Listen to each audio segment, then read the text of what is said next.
আমি শিখাতে যাচ্ছি হুইলি কিভাবে মারতে হয়। যারা আগে কখনো হুইলি করেননি তাদেরকে আমি আজকে শিখাবো হুইলি কিভাবে মারতে হয়। তো পিছিয়ে থাকতে হবে আপনার সবসময়। এই যে দেখাচ্ছি আমি, পিছিয়ে গিয়ারটা সবসময় লোতে রাখবেন।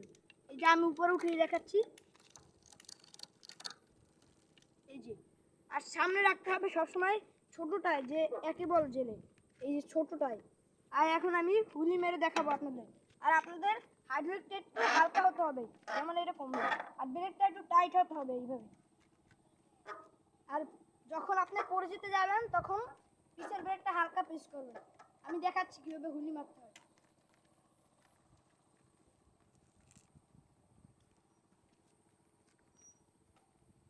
প্রথমে আপনাদের প্যাডেলে অনেক প্রেসার দিতে হবে, যেমন এভাবে এভাবে প্যাডেলে প্রেসার দিয়ে আপনাদের জাগাতে হবে। আমি এবার মেরে দেখাচ্ছি।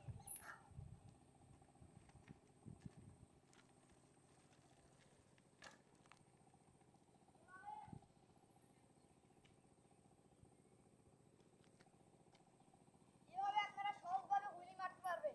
এখন যারা বোঝেননি তারা কমেন্টে লিখুন। আর যদি ভিডিওটা ভালো লাগে সাবস্ক্রাইব এবং কমেন্ট করে দিন।